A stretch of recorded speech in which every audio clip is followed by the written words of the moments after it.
All right. If you guys are watching this live, good evening. Hope you had a wonderful, productive day. Well, actually, I hope you had a great Shabbat. I hope you had a good day of rest. And then I hope you have a wonderful, productive day lined out for you tomorrow. Whether you're going to be making your cold calls from noon to 5, whether you're going to be holding your open houses from noon to 5, whether you're going to be checking in with future business partners, or whether you're just going through your week and lining it out to get it set up exactly how you want it. I hope whatever is in store for you next week is accomplished and you reach your goals. Now, if you're a broker owner or a team leader and you're thinking it's already mid February of 2023 and the brokerage isn't hitting the numbers that it needs to, the team's not hitting the numbers that it needs to, that's what today's video is going to be all about. It's basic stuff that you already know, and I'm not going to be telling you anything new. It absolutely isn't, but could be a good refresher, could be a good kick in the rear, could be that fire underneath your you know what that gets you to start scheduling these meetings and making this happen with your real estate agents, with your team members. So, without any further ado, let's go ahead and get started. But before we do, if you want to find out more about how eXp Realty is obsessed with agent success, never hesitate to call me, text me, email me. If you want to learn about the 3 different ways to earn income, if you want to learn about the way that eXp Realty gives agents revenue share that is also willable upon death. If you've got questions about KV Core, if you've got questions about workplace, questions about anything eXp Realty, don't hesitate to reach out. Let's get into number one. First thing you got to do with all your agents every single year is a goal sheet. A goal sheet. If you, as the broker owner, you, as the team leader, do not know what the agent's goals are, you're going to have a hard time helping them accomplish that. Because as the broker owner and the team leader, you know that your main focus is the agents or the team members. If you're out there still doing a bunch of production, you're not focusing on your brokerage, you're not focusing on your team members. You're not building something that can grow and start moving on its own. You focus on the agents, you focus on the team members. The first thing you got to do with them every single year is know what their goals are. Do they want to make 150,000?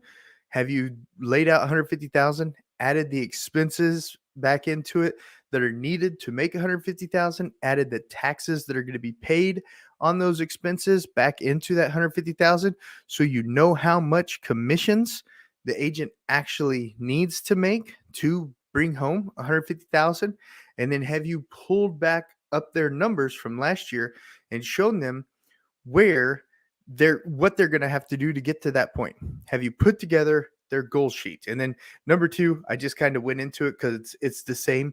What's the goals? And then run the numbers. You got to take whatever their goals are, put all the expenses on top, and then do the numbers on how many houses they have to sell with the median sales price for what they do based on their past experiences. You could base it on the market too, if you want, but basing it on what they did last year is helpful to judge them compared to the market. Because as real estate agents that are in the field, making sales, doing deals daily, we create our own market. Our numbers don't always match what the Metro's number that we work in. Does that make sense? Do the goals, run the numbers backwards to show them what they've got to do. And then also, what have you sat down with them, your agents and your team members? Have you sat down with them and looked at what their strengths are? Out of those last sales that they had last year, where did 30-40% of those sales come from? That's a source of business that they're strong in getting business from. That's a source of business that they need to double down, triple down on. That's a source of business that they need to go through each step-by-step system on how they're acquiring that business and then double down, triple down on it. What are those agents' strengths? Is that agent good at getting to the office and making 2 to 3 hours of cold calls to potential homeowners about selling their houses? Is that agent good at making video content and getting buyers to call them directly and then help them buy houses? Is that agent good at holding open houses and landing buyers with the open houses? Is that agent good at FISBO and expired prospecting? What is the agent's strengths? What can they double down on? What can they triple down on? As a broker owner, as a team leader, you help point them in this direction to accomplish their goals. And then once you analyze, once you get their goals, once you run their numbers backwards, once you look at what their strengths are, then you've got to set up daily tasks and role plays. Because the more I role play with other agents, the more I sharpen my skills. The ultimate role play, like Ricky Cruz says, is just picking up the phone and doing it. That's the ultimate role play. But you still want to do some practice role plays too. And it never hurts to practice with your broker or with your team leader. Your success has a direct effect on theirs. So they need to be making time to role play with you, your broker owners, and your team leaders. And broker owners, team leaders, you need to be making time to role play with your agents because their success makes you more successful. So set time in your schedule to role play with them. And then last, number 5, accountability. Accountability.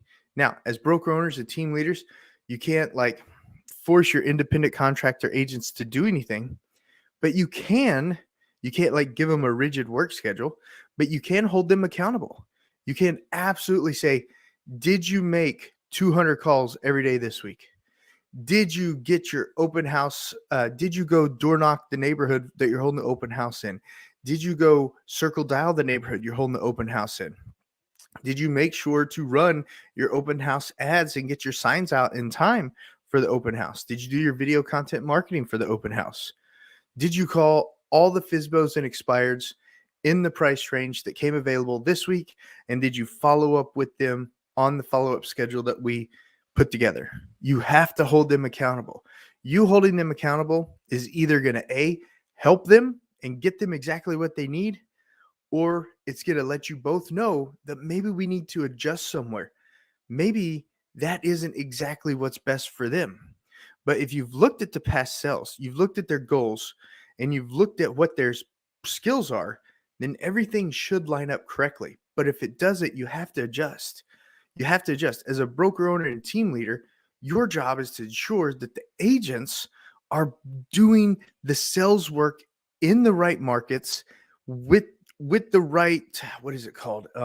Mode, with the right mode to accomplish their goals. Because if they're not successful, you're not successful. And I'm not telling you anything new. I'm not telling you anything you don't already know. As a broker or as a team leader, you guys know this. You absolutely do. This isn't rocket science. And then here's a bonus tip that I wanted to put out there. Hire slow and fire fast. Joshua Smith says this all the time. You got to hire slow and fire fast. You do not want someone who's not a good fit to bring down your brokerage. You don't want someone who's going to not be a good fit to bring down your team. If you hire slow, the probability that you're going to have to let them go right away is really low. But you don't always know if what they're saying throughout the whole interview process is what they're going to actually do. You can see their past sales. You can see what they did in the past, but you don't know exactly until you start working together if it's going to be a right fit. You should, by hiring slow and going through the right process, 90% of the time, it should work out. But 10% of the time, it just won't. So that's how broker owners and team leaders can help their agents and team members succeed. Those 5 steps. You've got to do the goal sheet. You've got to run the numbers. You've got to hone in on their strengths. You got to set up daily tasks and role play appointments. You have to have accountability. That's it. That's all you got to do to be a successful broker owner and a successful team leader with the right agents. Getting everyone set up is going to be making the sales and making the quotas that you want to help you accomplish your goals too.